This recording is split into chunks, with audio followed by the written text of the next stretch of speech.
closer. No time to be sober, sunshine on my shoulders.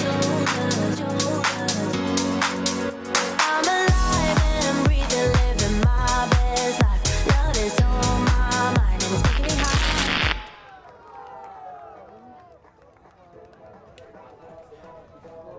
Bonjour, bienvenue. Hello and welcome to the European Beach Ultimate Club Championships, EBUCC, here from the wonderful beaches of Royan in France. Starting the day in the mixed division, we have RFO, the Ray Flying Oysters from the Îles de Ré in France, about an hour and a half north of here, up against a team who's come a little bit further to travel, the Terrible Monkeys of Prague in the Czech Republic. It is Benjamin Rees here with you in the commentary booth, delighted to be joined by Stef Pazzo. Benji, how are you? We're off and running right away here.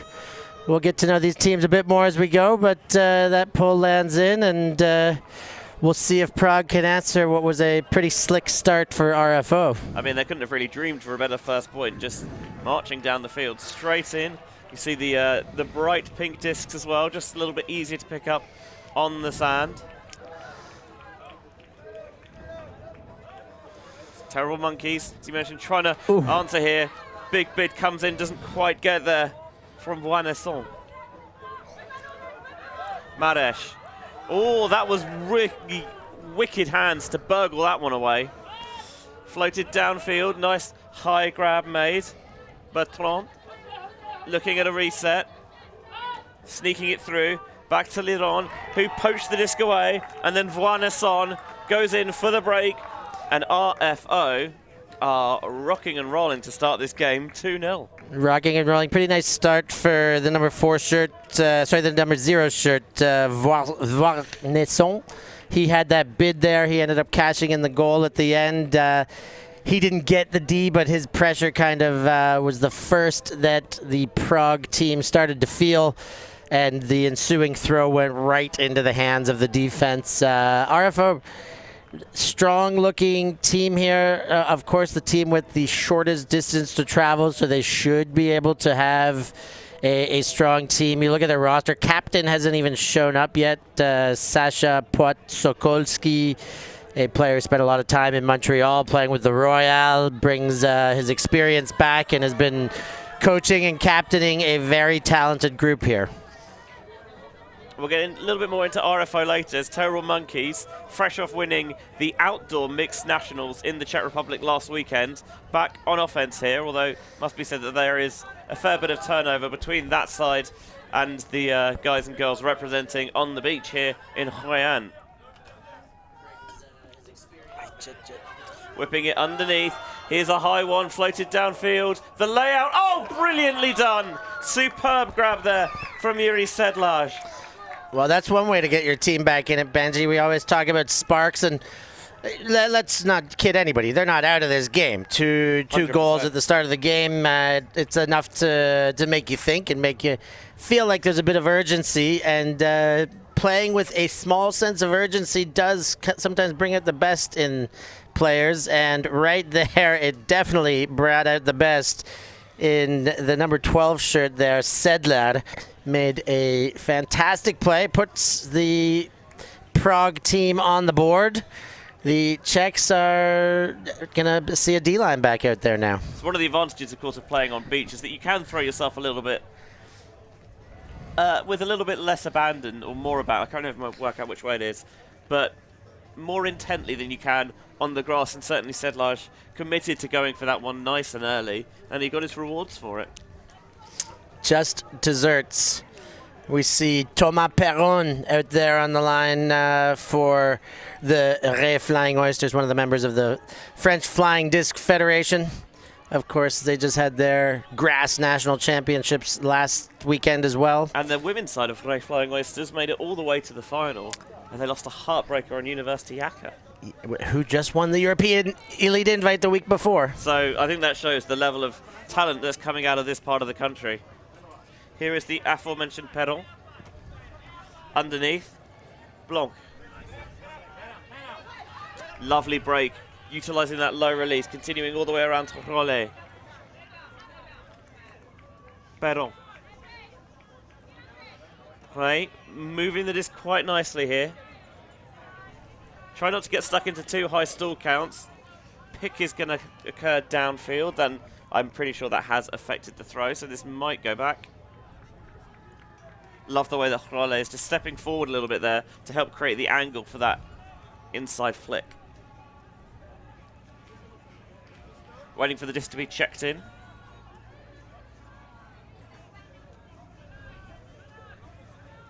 What's Rollet's option now?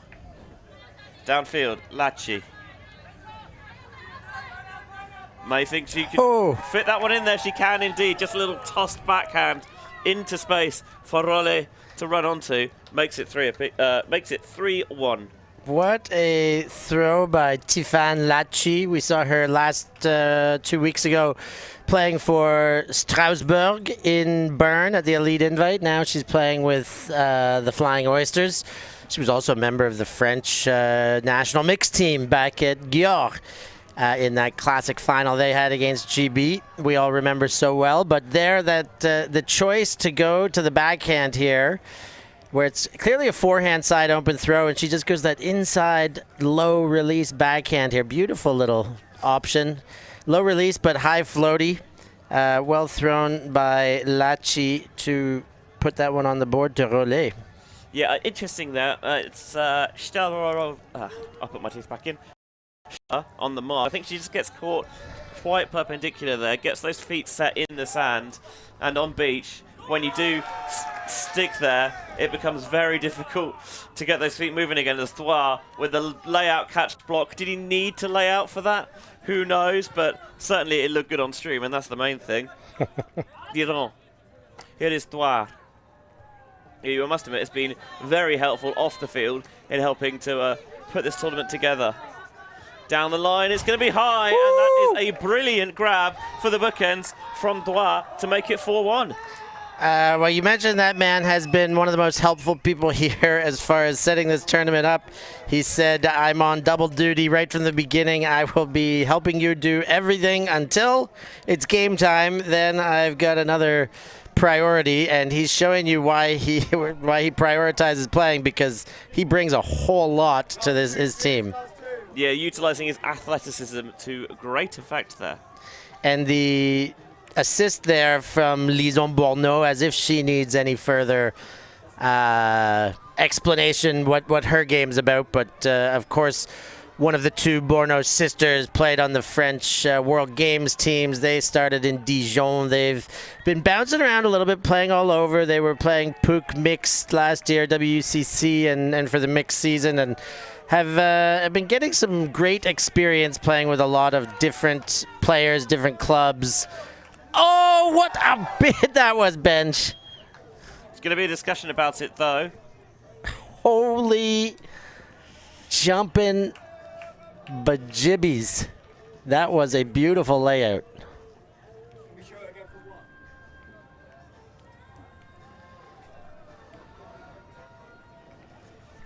Just going to see if we can get another look at it. Ooh, that's a little bit late. I think they're going to contest it and send it back. Was a brilliant attempt there from Blanc. Oh, jeez.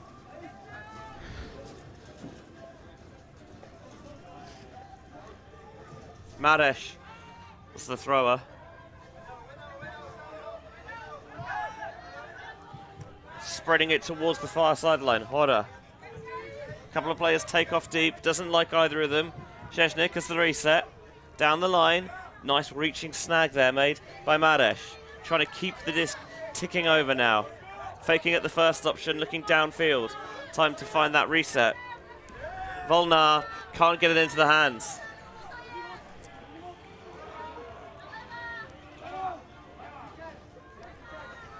The impressive young man, Kais Mate, who was part of that French side that got all the way to the final at the World Juniors last year. It's the under-20 division as part of the JJUC Joint Juniors, which is also held in conjunction with the European Youth Ultimate Championships. Some of the best hair in the business, too. Right. Emulating the Sideshow Bob. I love it. Oh, I thought she was going to try and sneak that one in down the line.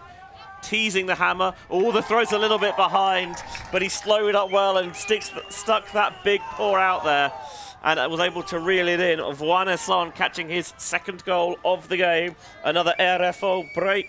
5-1. RFO, is that how you'd say it in French? RFO, oui, c'est ça. And we got a timeout on the field, Benji. I think that makes sense. Yeah, Terrible Monkey's got some thinking to do. We're going to take a short break with him and be right back after this.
Welcome back to ULTI.TV's coverage of the European Beach Ultimate Club Championships in, I must admit, a very grey skies here in Royan, but still loving life on the beach.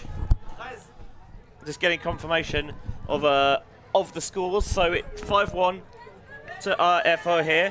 It is, games are 45 minutes, it's the time cap, or point cap at 13 with half at 7. So you can understand why Terrible Monkeys, down 5-1 here, are choosing to take a little breather and seeing if they can get some things set off that timeout. Sedlage, who scored their only goal so far. Underneath. Les Salava. Down the line to Kadlets. Kadlets fits that one in there. Stepan Shimsa with the goal. Turns out that the timeout, probably a good call there, as we thought that it might be on in the booth. We were nodding like that makes a lot of sense, and that's going to give them a big confidence boost, slotting it in to make it 5-2. That one looked pretty clean, nice and easy. No real high stall counts, no second guessing on, no panic throws. They moved that one along nice and smooth. The goal particularly wide open, and they looked much better than the weather does, I'll tell you that much. Benji, you did say it. There's been some calls for some electric weather. We're hoping that stays away. The skies are gray and ominous. So we will keep you posted. Right now we're playing Ultimate, and I mean, it's cool, it's nice, but there is a little bit of an air about the sky that makes you wonder right now. Yeah, it's definitely still shorts weather. It's not quite cold enough to justify whacking the trousers on, especially if you're out there playing, of course. And I look forward to be shaking sand out my clothes for the next month, as is always the way on the beach.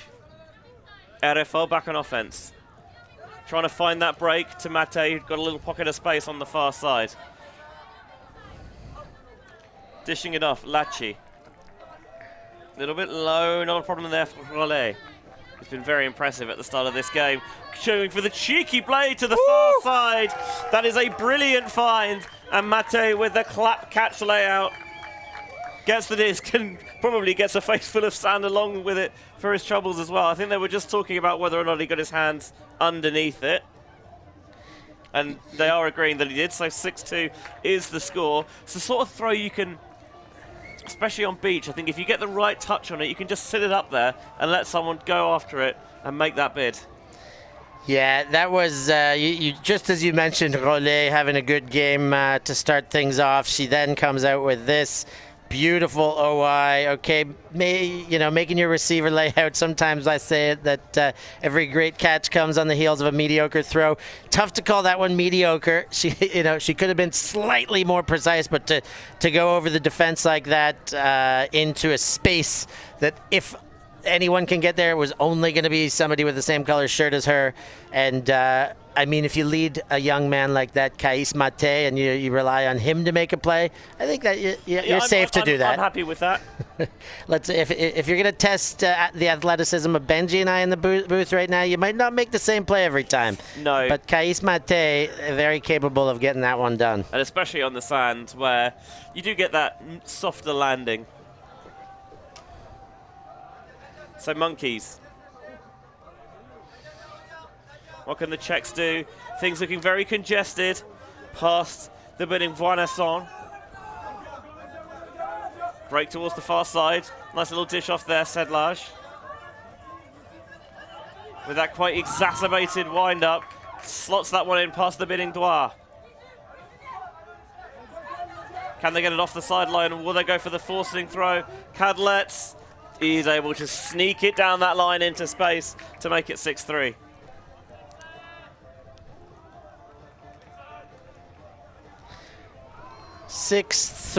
So they've been trading since their timeout. Obviously, some validation on their timeout call. Settle the ship. First game of a tournament. First game of a day. Their first game on the sand in a long while. They've been playing mixed on grass, as Benji alluded to off the top. They did just have a tournament win. Was it a national championship win in the mixed division? I think. In Universe Point over Fui. Back home, this team not exactly the same as the one that they won with on Czech soil, but still carrying a few of those players over and trying to carry some of that momentum of that win back in Prague. So they've got their work cut out for them. Down a couple breaks, but have done the first part and are starting to hold now. Yeah, we mentioned that it's probably not quite home field advantage, not least because it's sand, not grass, but RFO are probably as close as you're going to see to that this weekend. Wide open underneath cut there, Perron. Lachi. Perron clears through. Going to try and set that one out into space. High and reeled in to take us into half. 7-3 RFO lead going into the interval. I was trying to identify what that defense was. I mean, maybe a zone, maybe a poach. Really, the best way to describe that was weak defense. There was a lot of holes in it. Emmental, Swiss cheese kind of D, and yeah, they're going to have to tighten up. If they put a D like that on against this team, they're not going to get very far, Benj. Yeah, I think a lot of playing good beach is about economy of movement, because running on sand is not the easiest task in the world. So often you will see teams poach to try and conserve a little bit of energy, but the risk, especially when it's relatively still, as it is this morning, is that it's a lot more easier to punish any poachers, to punish those players who are a little bit off. So these teams having a quick chat at the half. We'll take a quick break with them. We'll be back very soon. It'll be a short half, and we'll be back with more action.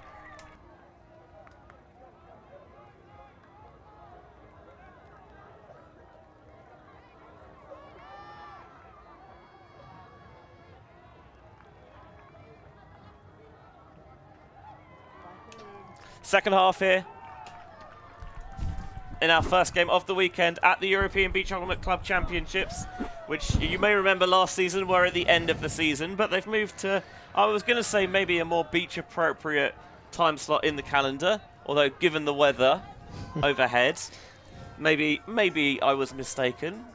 It is very grey and gloomy. At least those bright pink Euro discs show up particularly well on the sand. Yeah, it moved for the weather, and then, of course, the weather plays up a bit. But if it's anything like yesterday, that one deep. Ooh, pitting Kais. Mate for the score. Sliding that one into Stepan Shimsa. Again, not necessarily a huge amount of vertical separation, but just a little bit of space laterally there, and utilized the edge of the disc well to take it past Mate. Yeah, nice one-throw score for the Terrible Monkeys. They're going to be happy with that. Gets their defense right back on the field, gives them a chance to try and slow down RFO. And that's what they need badly. What a great bid there by Kais. He gave up the deep, but did everything but the last, 10 10 centimeters of catch-up there. I was surprised to see him try and knock that away with the trailing edge. Because I always feel if you do that, there's always the risk that you're going with the spin of the disc there, and you're just kind of tipping it further around the corner into the path. It's just the easiest part to touch when you're furthest away, I guess, like using your body momentum, the dive and the swing. But I hear you. That's the big risk you get on just the tap Ds. And you trailing edge, you could reset it for some better float and just make it that much easier. But caught for goal nonetheless. Liron. Slashing cut underneath. That has to go. Maybe a little bit of separation deep. Uncorks it. Can she track it down in the end zone? Of course she can. Tiffany Lachi has been very impressive from what we've seen from her in the early part of this season and demonstrates why they're a little bit difficult, I think, when you're turning over the other shoulder, but tracked that brilliantly and a wonderful catch. Yeah, looking forward to seeing this one again here. 3-throw score for Ray. And look at that, 2-throw, sorry. That beautiful bomb dropped again, and there is the twisting left-handed layer grab by Lachi. What a play. You got to give it again to the number 7 shirt of Rollet. She's throwing outside in forehands like it's her day job right now, Benji, and she's leading to make her receivers look good. They're on the spot. They're there. Just enough to make her teammates lay out and prove that they're athletic enough to be playing on her team. Very unselfish. let the teammates get all the layout bids. That one tried to get the poach in there. Did Boda. But Monkeys find it through, laying out, really well secured by Les Salavar. They're everywhere, this defense right now. They are indeed. Volnar on the sideline with Cadlets. Cadlets putting a bit of air underneath it. I'm not sure that the edge is going to help them, though. And if you're the defender in that scenario, I totally understand not wanting to take the risk and just getting a little bit of a slap on it to make sure.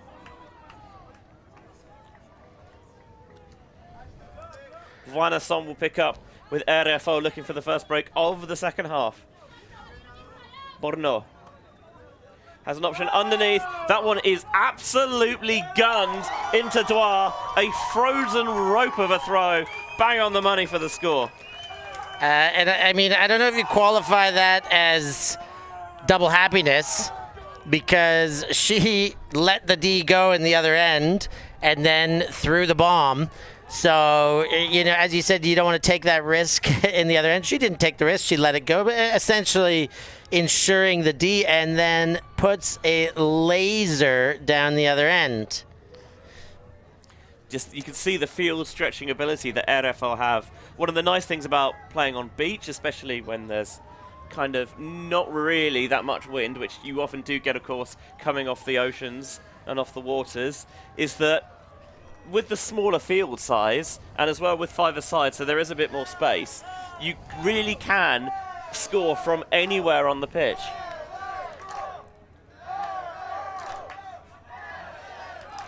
Letting their women do work downfield, and unfortunately, for Terrible Monkeys, Stelarova just has that one bounce out of her hands. Mate picks up. Breaking central, Liron. Now continuing to Blanc. Into the center, back to Mate. Just a little popped forehand towards Vanasson. Quick backhand break. Looking now at the end zone, Mate clears through.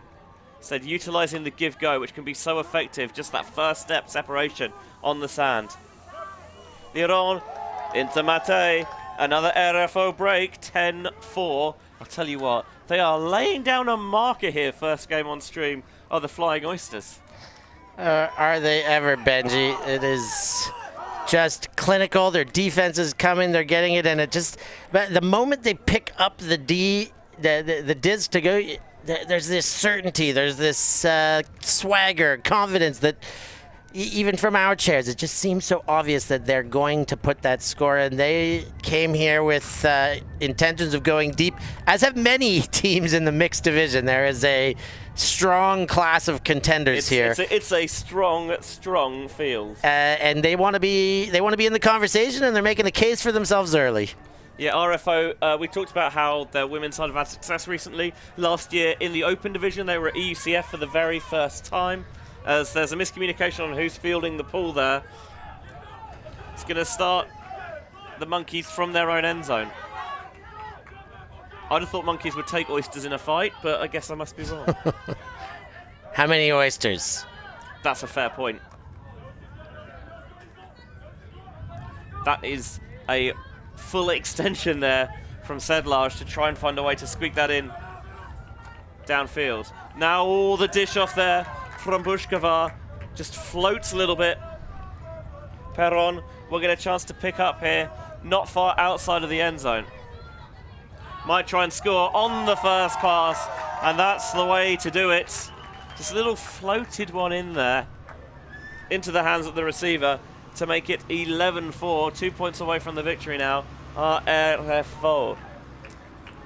Yeah, they are firing on all cylinders here. 11-4, there's the turnover. Just, I mean, lacking concentration right now. The tight defense is really helping them lose the terrible Monkeys lose their concentration. But RFO putting their foot down. They know they're on the stream. They know they need to start off on the right foot. And they are bringing it all right now. And Terrible Monkeys have got to come up with some answers very quick, because this one is staring down the barrel of the finish line, and it's not looking good for the Czech squad. It's getting late early. They're going to try and open things up a little bit here with the deep shot. Liron gave up on it. Knew he wasn't going to get a chance to get there.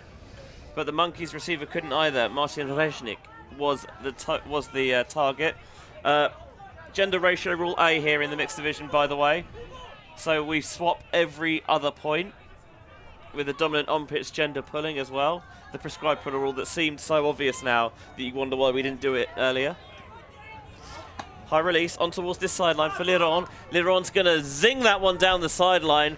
A rare mistake from the Flying Oysters. Too far. Is that their first turnover of the game? It might be. I believe it is, Benji. Yeah, that's the first. That is their first blemish with the disc. You're on the ones and twos on the stats for this game, Steph. We do have a mystery stat man joining us from tomorrow. He's a stat man. It's going to be in my head all weekend now. Thanks, Steph. Genuinely thanks, Steph, because I love that song. Statman Dan. Let's see if you guys can figure out who he is. Yeah, we're using Dan to protect his real identity, of course, just because it rhymes. That is a turnover that will give the disc back to Monkeys. From Monkeys to RFO, excuse me. Wind beginning to pick up a little bit now here, as that one is too far, and the reach and grab from Liron doesn't get there. And our first multi-turn point here. Yeah, it is. First multiple turn. As you see those flags waving in the back, you can get a feel for that wind. Szczesnik lays out, but does keep that one alive. You can see how these discs are not coming out as crisply as they were at the start of this contest. Szczesnik wanting the around break. Oh, and the underside of the disc shown to the wind, and it greedily just got that loft on it to take it over the grab of Maresh. Wonder how those energy reserves are doing. First game of the weekend, but of course on beach it really does sap that strength. That was an ugly throw, but it was completed by Dan. Nice high reaching grab made there by Blanc.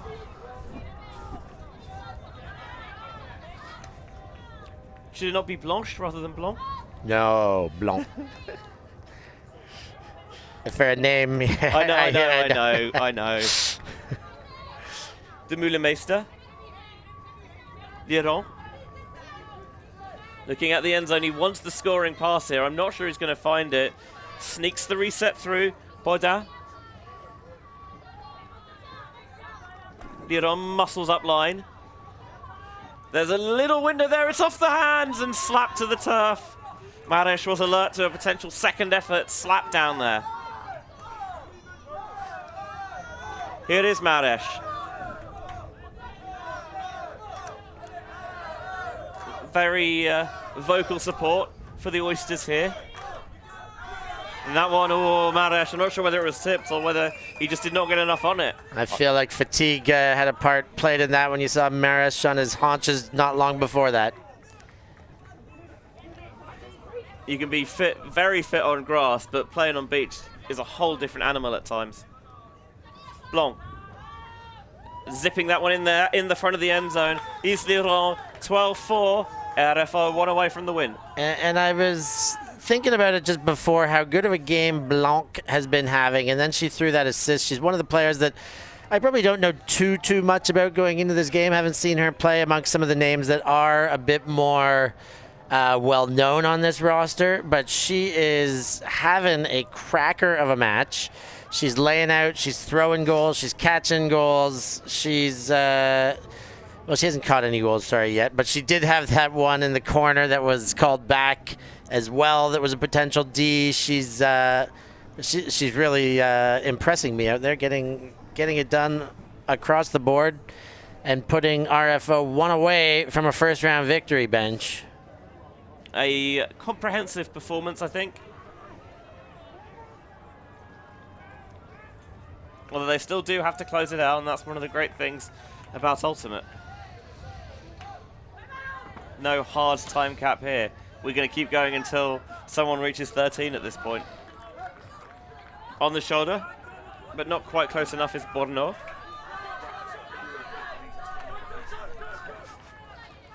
On the sideline, Terrible Monkeys with a stall count rise into centre. Looking for options. Everything a little bit leggy out there for the Terrible Monkeys. Bushkova. Back to Sedlaj. Sedlaj again on the far sideline now. Looking for options downfield, floating that one up there. And out of grasp. A wonderful inside-out backhand. Look at the beautiful, voluptuous shape on that one. Into the end zone to Perron for the goal and the win. Ruthless off the turn. We're Flying Oysters. We're going to wrap things up nice and quickly here so we can get ready for our next game, which takes place at 10 o'clock. All the games on the hour here. Polbo from Spain up against Show Me Them TDs from Ireland. And for all of us here at ULTI.TV, we'll see you on the other side.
Just give me, give me a try, give me a try, give me a try. Just give me, give me a try, give me a try, give me a try. Just give me,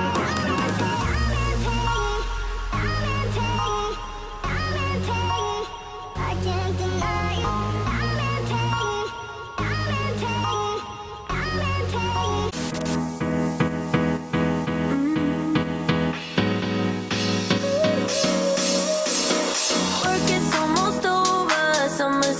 Closer. No time to be sober, sunshine on my shoulder.